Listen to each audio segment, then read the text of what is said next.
Good evening. आज हम लोग जो डिस्कशन करेंगे वो साइटोपैथोलॉजिकल टेक्निक्स के बारे में डिस्कस करेंगे जो बहुत ही कॉमन है ओरल स्क्रीनिंग प्रोसीजर या सर्वाइकल स्क्रीनिंग प्रोसीजर्स के।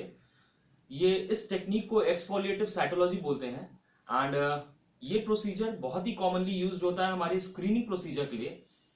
कोई भी स्क्रीनिंग प्रोसीजर किसी भी बीमारी के होने से पहले उसके चेंजेस के बारे में हमें बताता है कि जैसे ओरल कैंसर है, वो एक बहुत ही ऐसा प्रोसीजर है जिसकी वजह से हमें ओरल कैंसर जो पूर्ण रूप से डेवलप होने से पहले हमें बता देता है कि क्या चेंजेस मुंह में किसी भी पेशेंट के दिख रहे हैं।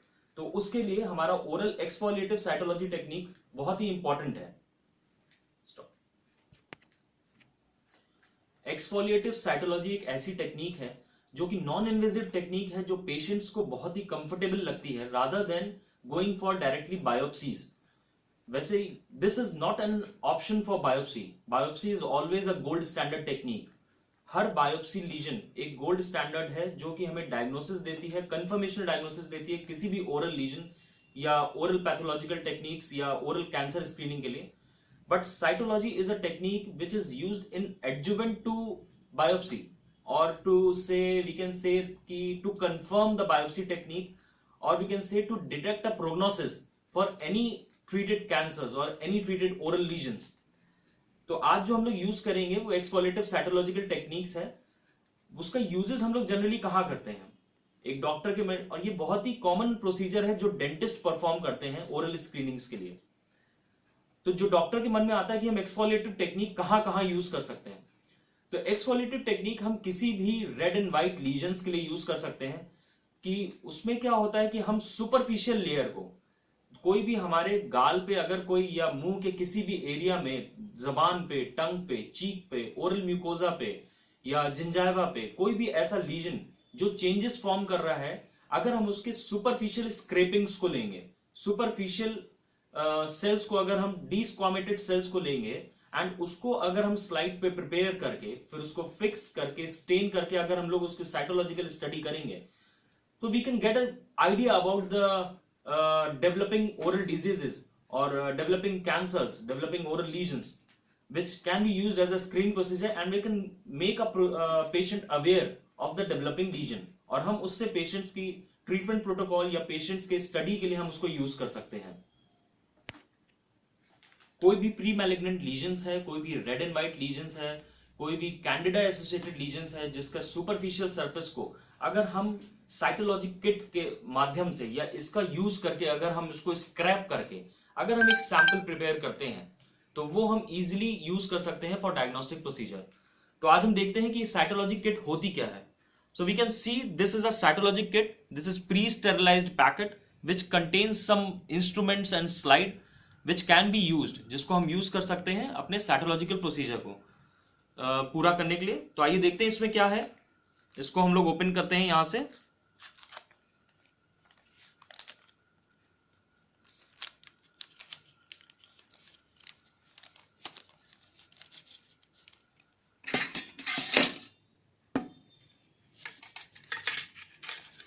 तो इसमें हम लोग देख सकते हैं कि साइटोलॉजी किट में ये सब प्री स्टेरिलाइज्ड मटेरियल है which is used for oral scrapings। तो जैसा कि हम देख सकते हैं इसमें एक प्री स्टेरिलाइज्ड स्लाइड है जिसपे हम स्मीयर लेंगे। एक ब्रश है जिसको हम लोग बोलते हैं साइटो ब्रश। इससे हम लोग स्क्रैप करते हैं कोई भी लीजन को या कोई भी म्यूकोजा के ऑल्टरेशंस को या सुपरफिशियल सरफेस को। एक स्पैचुला है which is known as Ayre spatula. इस स्पैचुला की मदद से भी हम लोग अलग अलग रीजन, अगर वेस्टिबुलर एरिया है तो हम लोग ये पार्ट यूज कर सकते हैं, अगर बक्कल म्यूकोजा है तो हम लोग ये पार्ट यूज कर सकते हैं। तो जिस जगह का भी हम लोग को स्मीयर लेना है वहां पे हम लोग इसको स्क्रैप करके, और एक कॉटन स्वैब है विच can be used for collecting the smear and preparing the smear. तो अगर हम लोग ब्रश यूज करते हैं तो हम लोग सुपरफिशियल सरफेस पे उसको रोलिंग मोशन में स्क्रैप करते हैं, किसी भी सरफेस को रोलिंग मोशन पे स्क्रैप करके और फिर स्लाइड पे रोलिंग मोशन के साथ उसको ले डाउन करते हैं इस तरीके से। सिमिलरली अगर हमारा, अभी सिर्फ हम मोशंस के बारे में बता रहे हैं, बाकी आगे हम बताएंगे कि जब मुंह के अंदर कैसे हम लोग लेते हैं तो क्या मोशंस रहेंगे। सिमिलरली अगर हम आयर स्पैचुला यूज करते हैं तो हमने अगर किसी भी बक्कल म्यूकोजा को स्क्रैप किया इस आयर स्पैचुला से, तो हम लोग स्मीयर को इस तरीके से स्लाइड पे प्रिपेयर करते हैं। सिमिलरली अगर हम लोग तीसरी चीज यूज करते हैं जिसको कॉटन स्वैब बोलते हैं, तो हम लोग स्वैब को वेस्टिब्यूल या बक्कल म्यूकोजा पे ऐसे रोलिंग मोशन, फिंगर की ये मोशंस होने चाहिए। इसको लिया और उसके बाद स्लाइड पे इसी रोलिंग मोशन में आपको प्रिपेयर करना है।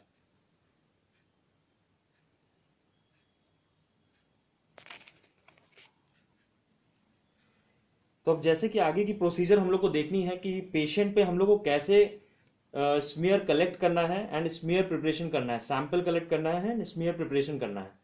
तो सबसे पहले तो पेशेंट को हम लोग को किसी भी साइटोलॉजिकल प्रोसीजर से पहले रिंस कराना है विद प्लेन वाटर। उसके बाद ही, ताकि जो भी सेलुलर डेब्रिस हो या जो भी गंदगी पेशेंट के मुंह में हो वो उसमें निकल जाए। स्मीयर में कम से कम प्रिपरेशन आए या कम से कम गंदगी आए या कोई भी सलाइवरी डेब्रिस कम से कम आए। तो अब हम लोग अगर मोशन के बारे में देखेंगे तो स्मीयर कैसे प्रिपेयर करना है वो हम लोग स्टार्ट करते हैं। मुंह खोलिए। अब जैसे अगर हम लोग होंठ का स्मीयर लेते हैं तो होंठ के स्मीयर पर हम लोग देखेंगे जैसे ये म्यूकोजा है, ऑल्दो ये एक नॉर्मल पेशेंट है जिसमें हम देख रहे हैं, मगर मान लीजिए अगर पेशेंट के यहाँ पे लीजन है, कोई भी वाइट लीजन है या कोई भी ऐसा अल्सरेटिव लीजन है जिसका हमें स्मीयर लेना है, तो हम लोग उस पर ब्रश से, ये हमारा ब्रश है साइटो ब्रश, उस ब्रश से हमने इसको ऐसे रोलिंग मोशन में इस तरीके से हमें इसको लेना है। वैसे ही अगर अंदर गाल का लेना है तो इस तरीके से हम लोग को रोलिंग मोशन में लेना है, थोड़ा फोर्स लगा के लेना है ताकि अंदर डीप सरफेस तक जा सके। अगर आप बहुत हल्के से करेंगे तो स्मीयर अच्छे नहीं आएंगे, सेल प्रॉपर नहीं आएंगे, इसलिए हमें थोड़ा फोर्स लगा के लेना है। पेशेंट को पहले से बता देना है कि थोड़ा हम फोर्सफुली इसको लेंगे।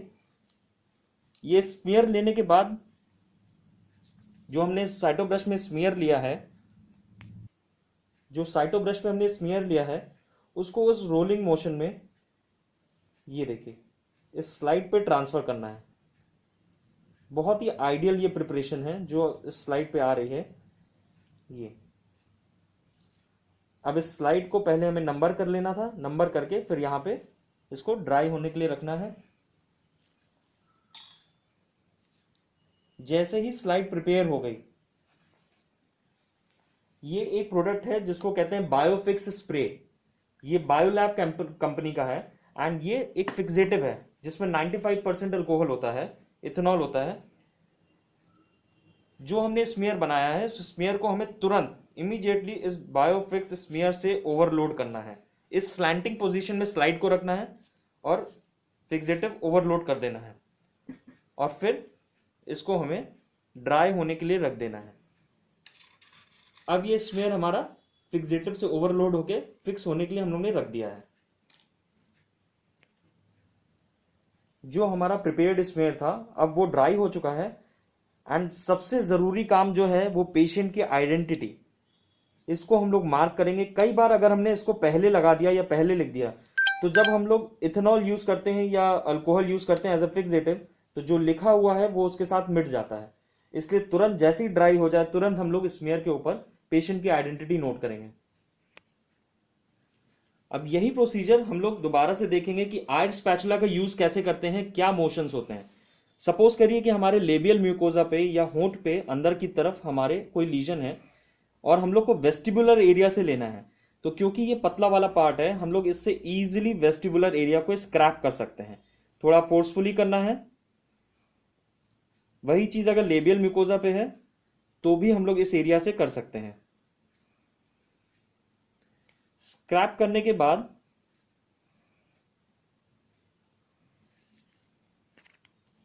जो लीजन हम लोग ने स्क्रैप किया था उस स्मीयर को हम लोग को इस मोशन में प्रिपेयर करना है, स्लाइड पे ट्रांसफर करना है सर्कुलर मोशन में।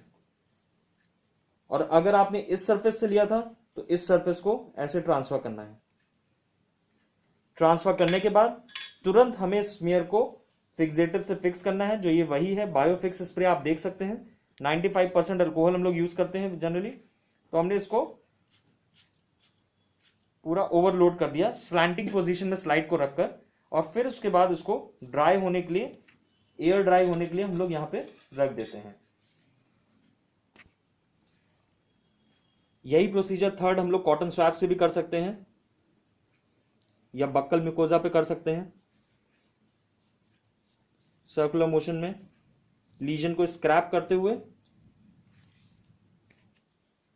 और लीजन को स्क्रैप करने के बाद जो भी कलेक्शन ऑफ सेल्स हुआ उसको हम लोग स्लाइड पे इस तरह से ट्रांसफर करेंगे रोलिंग मोशन में, फिंगर्स को रोल करते हुए, ताकि जो भी सेल्स इसमें आए हैं वो ट्रांसफर हो जाएं स्लाइड पे, और इमीडिएटली उसको फिर से हम लोग फिक्स करेंगे।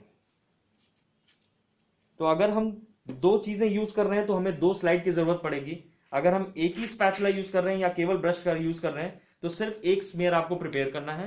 हर टेक्निक के लिए हमें अलग अलग स्मेयर या अलग अलग स्लाइड बनाना है, फिर उसको एयर ड्राई के लिए रख देना है।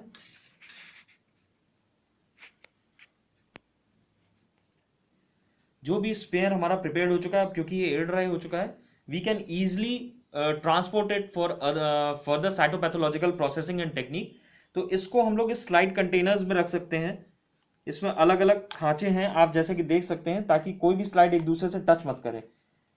तो हम लोग इसमें रख के इसको बंद करके एंड इजिली रैप अप करके हम लोग साइटोपैथोलॉजिकल प्रोसेसिंग के लिए फर्दर इसको भेज सकते हैं। तो ये हमारा पूरा प्रोसीजर था कि किस तरह से हमें एक्सफोलिएटिव साइटोलॉजी एक रेगुलर अपने प्रोटोकॉल में लाना है, रेगुलर स्क्रीनिंग में लाना है, ताकि पेशेंट की अवेयरनेस बढ़े। हर पेशेंट बायोप्सी के लिए नहीं होता है, हर पेशेंट तुरंत बायोप्सी के लिए नहीं तैयार होता है। बहुत से केसेस ऐसे होते हैं जिसमें हमें एक ओरल स्क्रीनिंग करनी पड़ती है, पेशेंट को अवेयर करना पड़ता है, पेशेंट को नॉलेज देनी पड़ती है, उसको ट्रीटमेंट प्रोटोकॉल समझाना पड़ता है।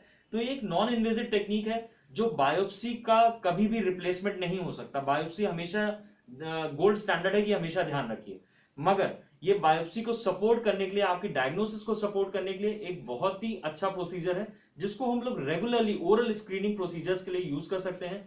कोई भी लीजन हो, कोई भी वेसिकुलोबुलस लीजन हो, कोई भी बैक्टीरियल इन्वेजन हो, कोई भी वायरल इन्फेक्शन हो, अल्सरेशन हो, ओरल कैंसर हो, नॉन हीलिंग अल्सर्स हो, हम लोग इजिली उसके सुपरफिशियल सर्फेसेस को लेके इसमें स्क्रैप करके उसका स्मीयर बना के हम लोग प्रिपेयर करके साइटोपैथोलॉजिकल टेक्निक्स एंड प्रोसेसिंग के लिए भेज सकते हैं, जिसकी रिपोर्ट 2 से 3 दिन या 4 दिन में आपको वापस मिल सकती है। Thank you.